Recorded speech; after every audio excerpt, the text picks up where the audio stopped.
Hello प्यारे साथियों, welcome back. कैसे हैं आप सभी? आई होप कि बहुत अच्छे होंगे। प्यारे साथियों, एक बार फिर से मैं आप सभी का स्वागत करता हूं आपके अपने यूट्यूब चैनल नौकरी 24 पर। साथियों, जैसा कि आप सभी को मालूम है कि हम पॉलिटी पढ़ रहे हैं, यानी कि भारतीय संविधान, है ना। और आज हमारी संविधान की 17वीं क्लास है, यानी कि 17 नंबर क्लास है हमारी। 16 क्लासेस ऑलरेडी हो चुकी हैं। बहुत ही शानदार क्लासेस रही हैं। अगर आपने नहीं देखी हैं तो पहले उनको देखिए, क्योंकि मैं हर वीडियो में एक ही बात कहता हूँ। इसमें फिर मैं रिपीट करूँगा कि अगर आप शुरू से शुरू करोगे तो वाकई मज़ा आएगा, है ना। और सब्जेक्ट अच्छे से क्लियर आपका होता चला जाएगा, है ना। नोट्स बनाइए, कॉपी पेन अपने साथ रखिए और एक एक चीज़ को नोट करते रहिए। जो बोर्ड पे लिखा है उसको भी, और जो मैं कुछ वर्डों में कुछ बताता हूँ जो बोर्ड पे नहीं लिखा है उसको भी नोट करिए, है ना।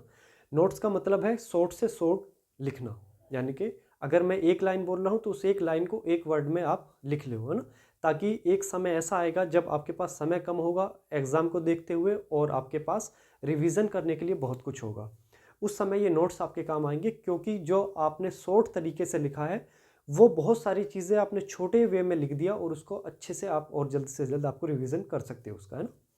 तो चलिए, दूसरा, अगर आप नोट्स नहीं बनाना चाहते तो नौकरी 24 का व्हाट्सएप ग्रुप है, जिस पर मैं हर एक लेक्चर का, हर एक क्लास का मैं आपको नोट्स भी वहाँ से प्रोवाइड कराता हूँ। तो इस व्हाट्सएप ग्रुप का जो लिंक है इस वीडियो को डिस्क्रिप्शन में मिल जाएगा, वहाँ से आप उसमें ऐड हो जाइए, तो आपको नोट्स भी वहाँ से मिलते रहेंगे, है ना। तो चलिए, आज की हमारी ये क्लास है। और जैसा कि आप सभी को मालूम है कि हमने लास्ट जो क्लासेस की थी उसमें हमने संविधान का भाग 1, यानी कि संघ और उसके राज्य क्षेत्र, है ना, भारत के जो 28 राज्य हैं और 8 केंद्र शासित प्रदेश हैं, है ना, उन सभी के बारे में जाना। कैसे किसी राज्य की स्थापना होगी, कैसे नाम बदला जाएगा, किसी दूसरे राज्य को मतलब किसी दूसरे देश की ज़मीन को अपने में लेना है, कैसे लिया जाएगा, राज्य को पुनर्गठन कैसे होगा, यानी कि आर्टिकल 1 से लेकर 4 तक हमने जाना, बहुत अच्छे तरह से समझा। और आज हम संविधान का जो भाग 2 है, जिसमें नागरिकता यानी कि सिटीजनशिप की बात करते हैं। जैसा कि आज हम कह सकते हैं ना कि हाँ, हम भारत के नागरिक हैं। तो हम भारत के नागरिक हैं तो कैसे हैं, हमें ये भारत की नागरिकता किस तरह से मिली, और जो नागरिकता हमें मिली है वो हमारी जा भी सकती है तो कैसे जा सकती है ना। यानी कि नागरिकता के बारे में हम बहुत अच्छे से समझेंगे, कौन कौन भारत का नागरिक होगा, कौन नहीं होगा, किसको नागरिकता मिलती है, किसको मिल सकती है, किसको नहीं मिलेगी, वो सभी एवरीथिंग आज की इस वीडियो में जानेंगे। यानी कि नागरिकता, भारतीय संविधान का भाग 2, आर्टिकल नंबर 5 से लेकर 11 तक आज की इस वीडियो में हम कंप्लीट करेंगे इस लेक्चर में, ना। तो चलिए, बने रहिए हमारे साथ, कॉपी पेन से निकाल लीजिए, जो भाई नोट करना चाहते हैं, जो हमारे साथी वो कर लीजिए, ठीक है। आज की ये जो हमारी क्लास है ये नागरिकता से संबंधित है, यानी कि सिटीजनशिप से संबंधित है। सबसे पहले मैं आपको बता दूं, भारतीय संविधान का भाग 2 में नागरिकता यानी कि सिटीजनशिप के बारे में बताया गया है ना। कौन भारत का नागरिक होगा, कौन नहीं होगा, कैसे आप नागरिकता ले सकते हैं, कैसे आपकी नागरिकता जा सकती है, उसकी सभी चीज़ें इसमें, ठीक है। वहीं अगर मैं बात करूं कि भारतीय संविधान के भाग 2 में आर्टिकल नंबर 5 से 11 तक दिए गए हैं, और ये सभी आर्टिकल नागरिकता के बारे में बताते हैं, यानी कि सिटीजनशिप के बारे में बताते हैं, ठीक है। आर्टिकल नंबर 5 से 11 तक।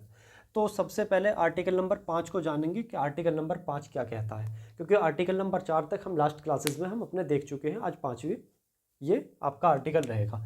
और आर्टिकल 5 कहता है संविधान के प्रारंभ पर नागरिकता। संविधान के प्रारंभ पर नागरिकता, यानी कि जब संविधान बना था उस समय नागरिकता की बात करता है। तो उस समय नागरिकता के बारे में क्या कह रहा है आर्टिकल नंबर 5, उसको समझ लीजिए। सबसे पहले, वह भारत में जन्मा हो, है ना। यानी कि जिस समय भारत का संविधान बना, है ना, संविधान के प्रारंभ पर नागरिकता, है ना, जब संविधान बना हमारा, स्वीकार किया गया और लागू किया गया, उस समय की नागरिकता की बात करता है। यानी कि उस समय जो भारत में जन्मा हो, या उसके माता पिता भारत में जन्मे हो, या फिर वह भारत में संविधान बनने से 5 वर्ष पूर्व, कब, 5 वर्ष पूर्व से भारत में रह रहा हो, उन सभी वो क्या आएंगे, वो भारत के नागरिक कहलाएंगे। फिर एक बार समझ लीजिए, इसमें आर्टिकल नंबर 5 कहता है संविधान के प्रारंभ पर नागरिकता, यानी कि जब संविधान प्रारंभ हुआ था, शुरू हुआ था भारत में, यानी कि लागू हुआ था, उस समय कोई भी एक ऐसा इंसान जो भारत का नागरिक होगा तो वो कब होगा, आर्टिकल 5 के हिसाब से वह नागरिक भारत में जन्मा हो, सबसे पहली चीज, है ना, उस समय। दूसरा, उसके माता पिता भारत में जन्मे हो, है, या फिर वह भारत में संविधान बनने से 5 वर्ष पूर्व से यहाँ रह रहा हो।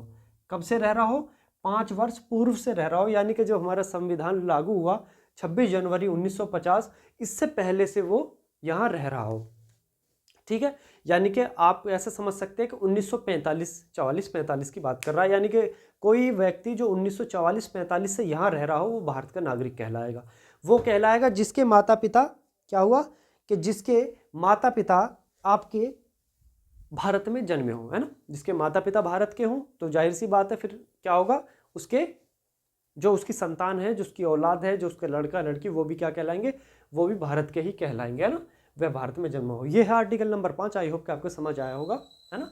आगे बढ़े, आगे बढ़ के देखेंगे हम आर्टिकल नंबर 6। कौन सा? आर्टिकल नंबर 6, पाकिस्तान से भारत में प्रोविजन करने वाला व्यक्ति। यानी कि जब हमारा भारत और पाकिस्तान का बंटवारा हुआ था माउंटबेटन योजना के माध्यम से, है ना, तो क्या हुआ था, कुछ भारत के लोग पाकिस्तान में जाकर रहने लगे और कुछ पाकिस्तान के भारत में आकर रहने लगे। तो आर्टिकल नंबर 6 यही कहता है कि पाकिस्तान से भारत में प्रोविजन करने वाले व्यक्ति, यानी कि वह व्यक्ति जो भारत से वह व्यक्ति जो पाकिस्तान से भारत में आके रहे, है ना, उनके बारे में दिया गया है कि उनको नागरिकता कैसे मिलेगी, कब की मिलेगी। क्योंकि ऐसा भी तो हो सकता है कि अभी आके रहने लगे, है ना, जो अभी 2-4 दिन में, 1 साल में, महीने में, अभी तो उनके लिए नहीं है। तो ये जो आर्टिकल बनाया गया है तो ये किसके लिए बनाया गया है? ये बनाया गया है कि 1948 यानी कि 19 जुलाई 1948 से पहले आने वाला व्यक्ति भारत का नागरिक होगा। यानी कि जब ये कहा गया था कि जो अपनी सुस्ता से, यानी कि अपने मन से, जो भारत का हो या पाकिस्तान का हो, भारत में रहना चाहे या पाकिस्तान में रहना चाहे तो वो कहीं भी रह सकता है। भारत का पाकिस्तान जा सकता है, पाकिस्तान का भारत आ सकता है। आर्टिकल नंबर 6 यही कह रहा है कि जो पाकिस्तान से भारत में आके रहें उनके लिए नागरिकता कब दी जाएगी? वो जो 1948 यानी कि 19 जुलाई 1948 से पहले जो भारत में आके रह रहे हैं उनको नागरिकता दे दी जाएगी, ऑटोमेटिक दे दी जाएगी। ये कहता है आर्टिकल नंबर 6, है ना। दूसरा पॉइंट इसमें है कि 19 जुलाई 1948 के जो बाद में जो भारत में आके रहे, है ना, 1948 यानी कि 19 जुलाई 1948 के बाद जो भारत में आके रहे पाकिस्तान के नागरिक, उनको लिए अगर उनको नागरिकता चाहिए तो 6 महीने, है ना, 6 महीने पहले भारत में रहना पड़ेगा, फिर उसके बाद उनको नागरिकता दी जाएगी। क्योंकि इसमें 19 जुलाई 1948 की डेट इसमें फिक्स दी गई है। कुछ ऐसा भी तो हो सकता है कि 20 जुलाई को आए हों, है ना। ये तो 19 जुलाई से पहले के वालों के लिए दे दी गई कि जो 19 जुलाई से पहले भारत में आकर रहे हो उनको भारत का नागरिक माना जाएगा, है ना। ऐसा भी हो सकता है कि जब ये डिक्लेयर किया गया हो तो 20 जुलाई को कुछ आके रहे हो, 20 जुलाई 1948 को, कुछ 20 के बाद आके रहे हो, तो उनके लिए ये कहा गया था उस समय कि वो व्यक्ति 6 माह पहले भारत में रहेंगे, फिर उनको नागरिकता दी जाएगी। तो यह है आर्टिकल नंबर 6, है ना। 2 पॉइंट है। 19 जुलाई 1948 से पहले जो भारत में आ गए उनको नागरिक माना जाएगा भारत का। जो 19 जुलाई 1948 के बाद आके रह रहे हैं भारत में उनको 6 महीने रहना पड़ेगा, फिर उनको नागरिकता दी जाएगी।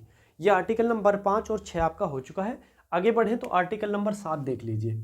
आर्टिकल नंबर 7 कहता है भारत से पाक प्रोविजन करने वाले व्यक्ति, यानी कि केवल यही नहीं था कि पाकिस्तान से भारत में लोग आए, ऐसा भी हुआ था कि भारत के लोग पाकिस्तान में गए, है ना। उनके लिए कहा गया है कि आर्टिकल नंबर 7 में 1 मार्च 1948 के बाद जो भी भारत का व्यक्ति पाकिस्तान चला गया है उसकी भारतीय नागरिकता क्या होगी? समाप्त हो जाएगी, यानी कि वो भारत का नागरिक नहीं होगा। आर्टिकल नंबर 7 कहता है कब? 1 मार्च 1948 के बाद जो भी भारत का व्यक्ति भारत से पाकिस्तान चला गया है ना, पाकिस्तान चला गया है, तो उसकी ऑटोमेटिक ही क्या हो जाएगी? यहाँ की नागरिकता खत्म हो जाएगी, यानी कि वो भारत का नागरिक नहीं होगा। यही इसमें कहा गया है कि जो लोग भारत से पाकिस्तान चले गए हैं वह अब भारत का नागरिक नहीं होगा, यही कहा गया है इसमें आर्टिकल नंबर 7 में। आर्टिकल नंबर 8 क्या कहता है? तो भारतीय संविधान का अनुच्छेद 8 कहता है कि भारतीय मूल के नागरिकों व्यक्तियों की नागरिकता के बारे में बताता है ना। भारतीय मूल के जो नागरिक हैं उनके जो व्यक्ति हैं उनकी नागरिकता के बारे में। सबसे पहली चीज़ ये समझ लीजिए कि भारत के नागरिक नहीं होंगे, ये उनकी बात करेगा जो भारत छोड़ चुके हैं, है ना, जो भारत छोड़ चुके हैं और वो भारत के अलावा चाहे किसी भी देश में रह रहे हैं उसके बारे में बात करेगा। जो आर्टिकल नंबर आपका 6 और 7 था, 6 में था कि जो पाकिस्तान के भारत में आके रहे थे, है ना। आर्टिकल नंबर 7 है जो भारत के पाकिस्तान चले गए उनके बारे में। लेकिन ये पूरे विश्व के बारे में कि वो व्यक्ति, वो भारत के नागरिक जो भारत छोड़कर विदेश में रह रहे हैं। अब सबसे पहले कि जो भारत छोड़ के रह रहे हैं तो भारत का नागरिक नहीं होगा, इतना समझ लीजिए। लेकिन मूल की अगर बात आ जाती है, भारतीय मूल के, है ना, भारतीय मूल के, नागरिक। अब इनके लिए भी नागरिकता मिलेगी, तो कैसे मिलेगी, कौन होंगे, उनके बारे में समझ लीजिए। पहला पॉइंट तो इतना समझ लीजिए कि भारत के नागरिक नहीं होंगे, है ना। दूसरा, क्यों नहीं है, क्योंकि ऑलरेडी ये छोड़ चुके हैं भारत, ये भारत में से बाहर ये रह रहे हैं, है ना। दूसरा, अब कौन रह रहे हैं, कैसे, वो आगे समझेंगे पूरा अच्छे से। वह जो 1950 से पहले भारत छोड़ चुका हो, वह जो 1950 से पहले भारत छोड़ चुका हो और उसने किसी अन्य देश की नागरिकता ले ली हो, है ना। कोई ऐसा व्यक्ति है जो 1950 से ही पहले भारत को छोड़ चुका हो, अब चाहे वो बिजनेस के माध्यम से गया हो, या फिर वो रहने के माध्यम से गया हो, या पढ़ने के माध्यम से गया हो, किसी भी वे में चाहे वो गया हो भारत छोड़कर, लेकिन अब क्या कर ली, उसने दूसरे देश की नागरिकता ले ली। तो सबसे पहली चीज़, जब नागरिकता ले ली उसने, क्योंकि आर्टिकल हमारा 9 कहता है, आर्टिकल नंबर 9 कहता है कि जो भारत का नागरिक भारत की नागरिकता छोड़ दी, किसी दूसरे देश की नागरिकता ले ली, तो ऑटोमेटिक भारत की नागरिकता समाप्त हो जाती है ना। तो वो यही कह रहा है कि जो 1950 से पहले भारत छोड़ चुके हैं और उन्होंने किसी और देश की नागरिकता ले ली, तो भारत के नागरिक नहीं होंगे। अब कैसे, अब भारतीय मूल के कौन कौन होते हैं ये समझ लीजिए। भारतीय मूल के आखिर होते कौन है, जैसे दादा दादी हैं, नाना नानी हैं, या माता पिता हैं, है ना। वो जाकर कहाँ रहने लगे, विदेश में रहने लगे भारत छोड़कर। सपोज करो दादा दादी की बात कर लेता हूँ, है, मेरे आपके या किसी के भी दादा दादी क्या हुए थे, 1950 से पहले छोड़कर विदेश चले गए, उनकी भारत की नागरिकता खत्म हो गई, है ना। लेकिन जड़ कहाँ से थे, जड़ तो हमारी भारत से ही है ना। यानी कि अगर हमारे दादा, अगर आपके दादा, हमारे दादा अगर भारत छोड़कर किसी दूसरे देश में जाकर रह रहे हैं, वहाँ की नागरिकता ले ली, और हम चाहें, क्योंकि हम तो वहाँ भारतीय मूल के कहलाएंगे ना, हम क्या कहलाएंगे, हम भारतीय मूल के कहलाएंगे, क्योंकि हमारे दादा और दादी कहाँ के थे, भारत के हैं। या हमारे नाना नानी, है ना, कहाँ चले गए हो, विदेश चले गए हो भारत छोड़कर, और हम क्या कहलाएंगे, हम भारतीय मूल के कहलाएंगे, क्योंकि हमारा नाना नानी तो भारत के थे।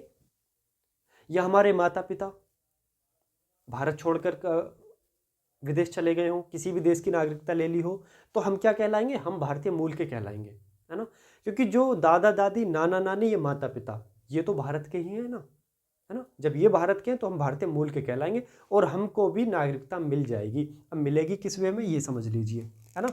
अब इतना समझ लीजिए कि दादा दादी, नाना नानी और माता पिता अगर इनकी संतान है ना, और वो क्या कहलाएंगे, वो भारतीय मूल की कहलाएंगे। जैसे हम कहते हैं कि प्यायोस, है ना, यानी कि पीपल ऑफ इंडिया ओरिजिन।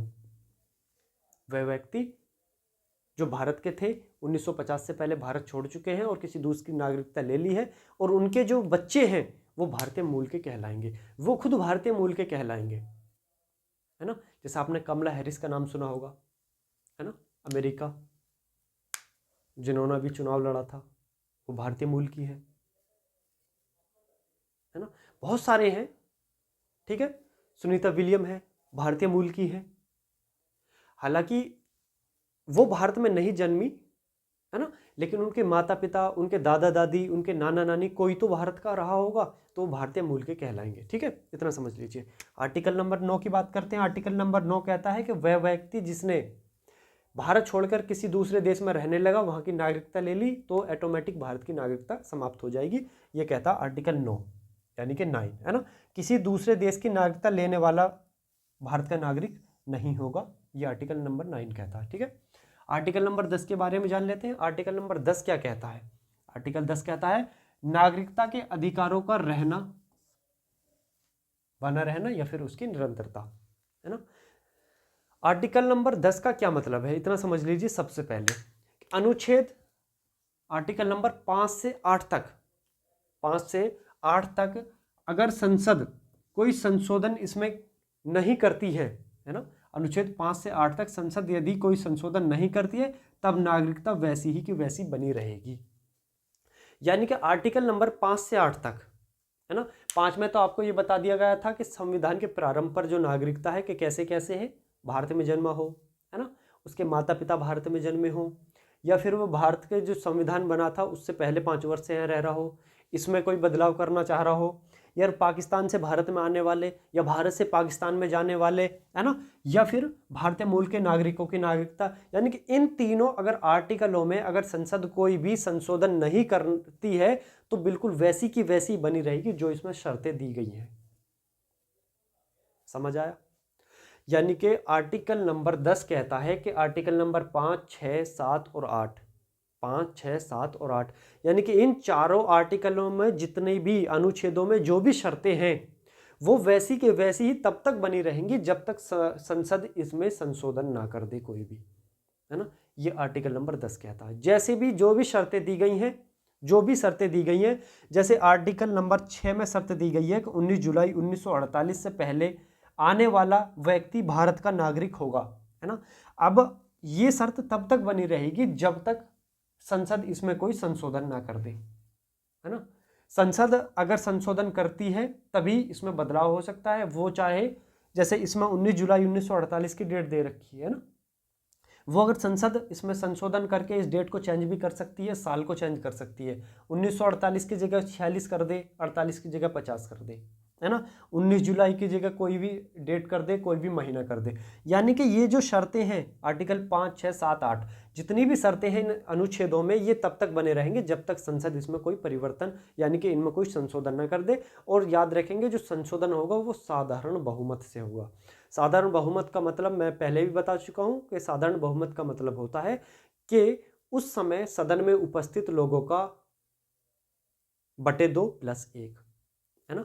यानी कि जो मैथ का जो फार्मूला होता है n/2 + 1, वही वाला, यानी कि ठीक है, आप समझ के होंगे। ठीक, अब संशोधन कैसे है वही मैं आपको बता चुका हूं। साधारण बहुमत से इसमें संशोधन संसद करेगी तभी ये बदल सकते हैं, वरना जैसे थे ऐसी के ऐसे निरंतरता बनी रहेगी इनमें। ठीक है, आर्टिकल नंबर 11 कहता है संसद नागरिकता के लिए कानून बनाने का अधिकार रखती है। क्या, जो संसद है नागरिकता के लिए कानून बनाने का अधिकार रखती है, ये आर्टिकल नंबर 11 कहता है। कैसे, वो समझ लीजिए। जैसे संसद ने एक कानून बनाया नागरिकता अधिनियम 1955, है ना, नागरिकता अधिनियम 1955, और इसमें नागरिकता से संबंधित बहुत सारी बातें इसमें लिखी गई और इसमें समय समय पर क्या हो, संशोधन भी होते रहे। संशोधन कौन करेगा? संशोधन संसद करेगी। जो आर्टिकल नंबर 11 बिल्कुल क्लियर कह रहा है कि संसद नागरिकता के लिए कानून बनाने के लिए, नागरिकता के लिए, है ना, यानी कि हमारी नागरिकता के लिए अगर संसद कानून बनाना चाहती है तो नागरिकता अधिनियम 1955 में संशोधन करेगी, है ना।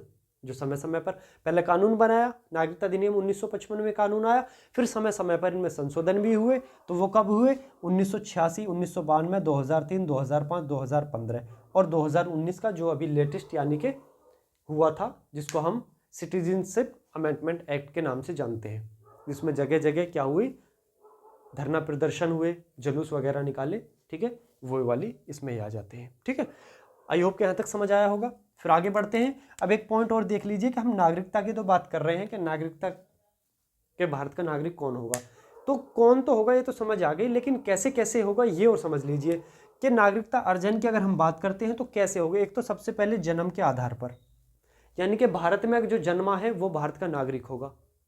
अब ऐसा भी तो हो सकता है कि जब विदेशी अगर भारत में आ जाए, है ना, टूरिज्म आते हैं, ठीक है, टूरिज्म आते हैं, भारत में कुछ समय रहे, उनका अगर भारत में बच्चा होता तो क्या वो भारत का नागरिक होगा? नहीं होगा। भारत का नागरिक वही होगा जिसके माता पिता, दादा दादी, नाना नानी भारत के हों, भारत में रह रहे हों, वो भारत का नागरिक होगा, है ना। तो वो जन्म के द्वारा, क्योंकि ऐसे बहुत सारे केसेस हैं, बहुत बार ऐसे होते हैं कि विदेशी लोग आते हैं, सपोज करो कोई इलाज के लिए ही आ गए, है ना, और किसी महिला की डिलीवरी भारत में होती है तो उसका बच्चा भारत का तो कहलाएगा नहीं, क्योंकि वो तो जहाँ का है वहीं का कहलाएगा ना। लेकिन अगर उसके माता पिता अगर भारत के हैं तो बच्चा भारत का कहलाएगा, अगर माता पिता भारत के हैं। क्योंकि ऐसा भी होता है, मैं आपको बता दूं, जैसे सपोज करो कि भारत का लड़का है और कहीं विदेश की लड़की है, नागरिकता के बारे में ही बात कर रहा हूँ, है ना। आजकल आप देख रहे होंगे कि फेसबुक पे, इंस्टाग्राम पे, यानी सोशल मीडिया के माध्यम से आपस में बात होती है ना। फिर क्या होता है? फिर ये होता है कि आप सुनोगे कि हाँ वो लड़की चलकर भारत आ गई उस लड़के के प्यार में, या फिर ऐसा होता है कि हाँ वो लड़का विदेश चला गया, है ना, प्यार में। तो होता क्या है कि वह लड़की या वो लड़का, सपोज करो कि भारत का लड़का है, विदेश की लड़की है ना। अब हुआ क्या कि वो यहाँ आती है भारत में और यहाँ क्या करती है? शादी करती है ना। अब जब शादी करेगी तो यहाँ रहेगी, और रहने के लिए अगर उसको नागरिकता चाहिए तो याद रखेंगे 7 साल, कितना? 7 ईयर उसको भारत में रहना पड़ेगा, तब उसको नागरिकता मिलेगी। ऐसे ही अगर भारत की लड़की है, लड़का अगर विदेश का है और भारत में आकर रह रहा है, उसको नागरिकता के लिए 7 साल भारत में रहना पड़ेगा, है ना। ये तो होगी शादी के लिए। दूसरी चीज कि एक ऐसे होता है कि जैसे भारत के में रहने के लिए कोई विदेशी आ जाते हैं, बांग्लादेश के आ जाएं, पाकिस्तान के आ जाएं, अफगानिस्तान के आ जाएं, इंग्लैंड के आ जाएं, अमेरिका के आ जाएं, फ्रांस, जर्मनी, किसी भी देश के आ जाएं, है ना। वो रहना चाह रहे हैं, लेकिन आने का मतलब ये है कि वैध तरीके से आए, अवैध तरीके से नहीं, घुसपैठी बनकर नहीं, वैध तरीके से आए, जिसके बारे में गवर्नमेंट को यानी कि भारतीय सरकार को मालूम हो कि ये व्यक्ति हमारे देश में आया है और यहाँ रह रहा है। अगर उसको भारत की नागरिकता चाहिए तो उसको 14 साल भारत में रहना होगा। 14 साल में 11 साल में भारत की उपस्थिति चाहिए उसको। 14 साल भारत में रहा हो और उसकी प्रेजेंटेशन जो हो 11 साल की होनी चाहिए, यानी कि 3 वर्ष की उसको छूट है कि 14 साल में से 11 साल की तो उपस्थिति उसको चाहिए भारत में। और उसमें भी जब वो अप्लाई करे नागरिकता के लिए कि मुझे भारत की नागरिकता चाहिए, उस समय से 1 वर्ष पहले से वो कंटिन्यू यानी कि 365 दिन वो भारत में रहा हो, एक दिन की भी अनुपस्थिति उसकी ना हो, तब उसको भारत की नागरिकता मिलेगी, याद रखेंगे। दूसरा, वंश के आधार पर। किसके आधार पर? वंश के आधार पर। वंश का आधार मतलब मेरे दादा दादी, नाना नानी, है ना, माता पिता, अगर वो भारत के हैं तो ऑटोमेटिक क्या होगा, मुझे नागरिकता मिल जाएगी, मैं भारत का नागरिक कहलाऊंगा। ठीक है। दूसरा आ जाता है पंजीकरण के आधार पर। पंजीकरण का आधार मतलब जो वह, जैसे मैंने इसमें बताया था कि हमारा दादा दादी, नाना नानी, है ना, माता पिता भारत में रहने लगे हैं, भारत से बाहर जाके रहने लगे हैं, अब उनके बच्चे चाहें कि नहीं हमको तो भारत में जाना है, तो वो पंजीकरण करेंगे और गवर्नमेंट क्या करेगी, उनको फिर नागरिकता देगी पंजीकरण के आधार पर। वही एक चीज और समझ लिए, एनआरआई भी आपने शब्द सुना होगा, एनआरआई, है ना। एनआरआई क्या क्या मतलब है? एनआरआई वो होते हैं जो कुछ समय के लिए बाहर चले जाते हैं पढ़ने के लिए, है ना, कुछ समय के लिए जब पढ़ने के लिए जाएं, काम करने के लिए जाएं, घूमने फिरने के लिए जाएं, तो जो वो बाहर रहते हैं उनको हम एनआरआई कहते हैं, यानी कि उनकी नागरिकता समाप्त नहीं होती, लेकिन कुछ समय के लिए जो चले जाते हैं उनको हम एनआरआई कहते हैं, है ना। अब एक होता है देशीकरण के आधार पर। देशीकरण का मतलब ये है कि जो दूसरे देश का हमारे देश में आके रहने लगा हो। मैंने अभी आपको बताया कि 14 साल का समय, अगर उनको नागरिकता चाहिए, है ना, नागरिकता अर्जन करनी है, तो 14 साल का उनको समय चाहिए, यानी कि 14 साल भारत में रहे हो और 14 साल में 11 साल की प्रेजेंटेशन उनके पास होनी चाहिए। और जिस दिन से नागरिकता उनको अप्लाई करेंगे उससे 1 साल पहले यानी कि 365 दिन की उनको प्रेजेंटेशन उनको चाहिए भारत में, यानी कि 1 घंटे के लिए भी भारत से बाहर ना गए हो। ठीक है।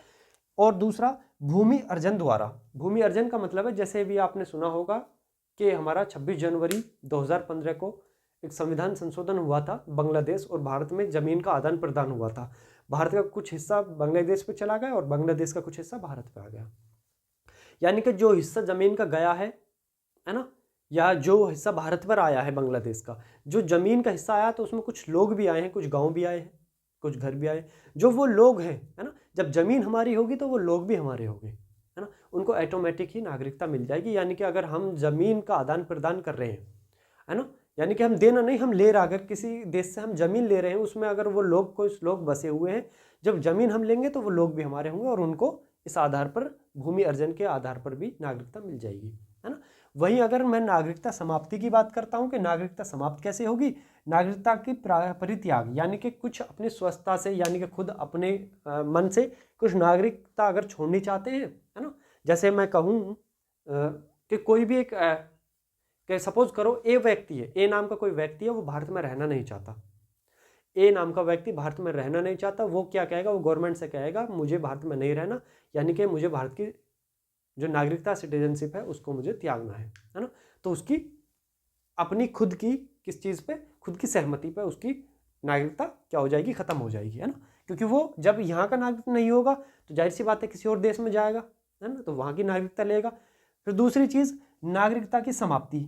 नागरिकता की समाप्ति कब होगी? आर्टिकल नंबर 9, जो व्यक्ति भारत से किसी दूसरे देश में जाकर रह रहा है, वहाँ की नागरिकता ले ली है, तो ऑटोमेटिक यहाँ की नागरिकता खत्म हो जाएगी भारत की, है ना।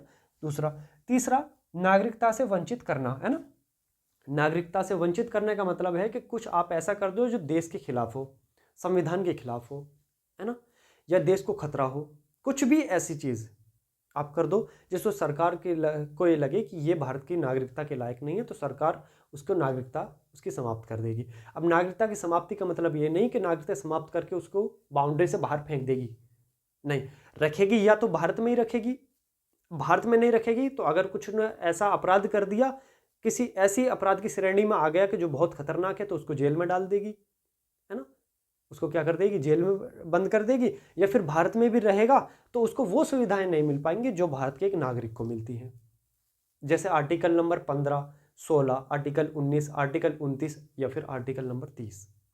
आर्टिकल 15 कहता है कि धर्म की, जाति की, है ना, वो सभी आपकी स्वतंत्रता उसकी, यानी कि आप किसी भी धर्म को मान सकते हो, किसी भी जाति का, है ना, कि आप अपने धर्म से संबंधित आप नमाज पढ़ सकते हो, पूजा कर सकते हो, अपने धर्म का मंदिर बनाओ, मस्जिद बनाओ, है ना।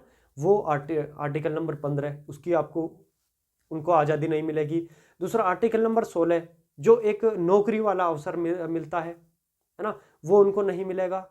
आर्टिकल नंबर 19 यानी कि जो आज़ादियाँ, जो फ्रीडम दी गई है बोलने की, घूमने फिरने की, है ना, वो जो आज़ादी दी गई है वो आज़ादी उनको नहीं मिलेगी। साथ में अल्पसंख्यक का जो दर्जा मिलता है उस श्रेणी में नहीं आएंगे, जो संरक्षण अल्पसंख्यकों के लिए है ना। वहीं आर्टिकल नंबर 30 है, यानी कि ये जो आर्टिकल है इनके दायरे में वो नहीं आएगा। साथ ही साथ किसी संवैधानिक पद पर उनको नहीं बैठाया जाएगा, जैसे संवैधानिक पद राष्ट्रपति का पद है, उपराष्ट्रपति का पद है, प्रधानमंत्री का है ना, कैबिनेट का पद है, मंत्री का पद है, मेंबर ऑफ पार्लियामेंट है ना, चाहे वो राज्यसभा हो चाहे फिर वो लोकसभा हो, या फिर लेजिस्लेटिव असेंबली है ना, ये लेजिस्लेटिव काउंसिल है या कैग है। बहुत सारे ऐसे संवैधानिक पद हैं, उन पर उनको नहीं बैठाया जाएगा। साथ ही साथ वोट डालने का अधिकार उनसे ले लिया जाएगा कि आप वोट नहीं डालोगे, आप वोट नहीं कर सकते, क्योंकि वोट तो वही करेगा ना जो भारत का नागरिक होगा। जब वो भारत का नागरिक ही नहीं है तो वोट भी नहीं करेगा। यानी कि इस तरह से उसकी नागरिकता क्या हो जाएगी, नागरिकता ले ली जाएगी, उनसे इस तरह के सभी अधिकार उनसे छीन लिए जाएंगे। जैसे कोई भारत का जो क्या कहते हैं, कोई विदेशी भारत में आके रहने लगा, उसके लिए क्या समय, एक पीरियड दिया गया है कि आप 14 साल भारत में रहोगे, है ना। जब तक 14 साल तक वो रहेगा तो भारत में खाएगा पिएगा घूमे फिरेगा भी एक लिमिटेड वे में, है ना, लेकिन वो वोट नहीं डाल सकता, किसी संवैधानिक पद पर नहीं जा सकता, है ना। अपने धर्म के प्रति वो जैसे सपोज करो किसी को, जैसे कोई भी धर्म है, किसी भी व्यक्ति का कोई भी धर्म है, अगर उससे संबंधित उसको प्रेशराइज किया जा रहा है कि आप इस धर्म को नहीं मानोगे, आप अपने धर्म का स्मारक नहीं बनाओगे, आप ये नहीं करोगे, आप वो नहीं करोगे, तो जब उसके ये मौलिक अधिकार में आता है, ये फंडामेंटल राइट में आता है, जब उसके फंडामेंटल राइट का हनन होगा तो वो कहाँ जाएगा, वो हाई कोर्ट जाएगा, वो सुप्रीम कोर्ट जाएगा। लेकिन अगर विदेशी व्यक्ति है जो भारत का नागरिक नहीं है, या जिससे भारत की नागरिकता ले ली गई है, छीन ली गई है, वो व्यक्ति इन सभी चीज़ों पर होने पर क्या है, उसको न्यायालय से क्या न्याय नहीं मिल पाएगा, है ना। तो ये था आर्टिकल नंबर आपका 5 से लेकर 11 तक। आई होप कि आपको समझ आया होगा। इसके नोट्स भी आपको मिल जाएंगे, है ना, और आप अच्छे से समझिए, इसको उतारिए। एक चीज़ मैं आपको कहना चाहूँगा, क्योंकि देखो साथियों, देखो मैं कोई प्रोफेशनल टीचर नहीं हूँ, सबसे पहली चीज़ तो ये समझ लीजिए, है ना। मैं भी नौकरी करता हूँ, समय निकाल कर आपके लिए वीडियो बनाता हूँ। आई होप कि अगर मैं कहता हूँ कि मेरी इस मेहनत से अगर एक भी हमारे किसी भी साथी का, चाहे लड़का हो या लड़की हो, अगर उसका फ़ायदा हो रहा है तो ये मेरी मेहनत वाकई मेरे काम आ जाएगी, है ना। दूसरी चीज़ कि सबसे पहले मुझको ये बताना चाहिए था कि आपका संविधान में जो 22 भाग है, तो 22 भाग कौन कौन से, कैसे कैसे, है ना। लेकिन मैंने आपको आर्टिकल 1 से स्टार्ट कर दिया, तो मैं चाह रहा हूँ कि पहले मैं आपको ये 22 जो भाग हैं संविधान के, जिन्हें हम 25 भी जानते हैं, तो 25 कैसे कैसे होते हैं, 22 कैसे कैसे, पहले उनके बारे में जानना ज़रूरी है ना। तो कल की जो वीडियो रहेगी, है ना, तो मैं यहाँ से आगे फिर हम पहले 22 भागों के बारे में जान लेते हैं कि 22 भाग कौन कौन से सबसे पहले, है ना। जब वो 22 भाग हम कंप्लीट कर लेंगे, और जो 25 हैं कि 3 भाग कैसे कैसे बढ़े हैं, जैसे 9 का ए बढ़ा है तो कैसे बढ़ा, है ना। यानी कि जो 22 से 25 के जो बीच का, क्योंकि ये भी प्रश्न पूछा जाता है, ये भी बहुत बार प्रश्न पूछा जाता है कि भारतीय संविधान में कितने भाग हैं, मूल संविधान में कितने थे, वर्तमान में कितने हैं, उस सभी के बारे में चर्चा करेंगे, उसके बाद आगे बढ़ेंगे। क्योंकि जब तक आपको भाग के बारे में नहीं पता चलेगा कि भारतीय संविधान में कितने भाग हैं, कौन कौन से हैं, कितने आर्टिकल से स्टार्ट होते हैं और कहाँ तक उनका लास्ट होता है ना, तो वो सभी जानने के बाद फिर हम आगे बढ़ेंगे इसमें, ठीक है। तो चलिए, बस आज की इस वीडियो में इतना ही रखेंगे। आई होप कि आपको समझ आएगा। कोई मिस्टेक होती है, कहीं आपको समझ नहीं आता है, या फिर अगर मैं कुछ गलत बोल रहा हूँ, तो आप मुझे कमेंट बॉक्स के माध्यम से बता सकते हैं, या वहाँ भी नहीं बता सकते, आप समझदार हो, है ना, तो फिर एक काम करना आप, कि मेरा एक व्हाट्सएप नंबर है 7520 828487। इस नंबर पर आप मुझे व्हाट्सएप मैसेज कर सकते हैं और वहाँ से बता सकते हैं कि ये मिस्टेक आपसे हुई भैया, है ना। तो चलिए मैं उसको सुधारने की कोशिश करूँगा।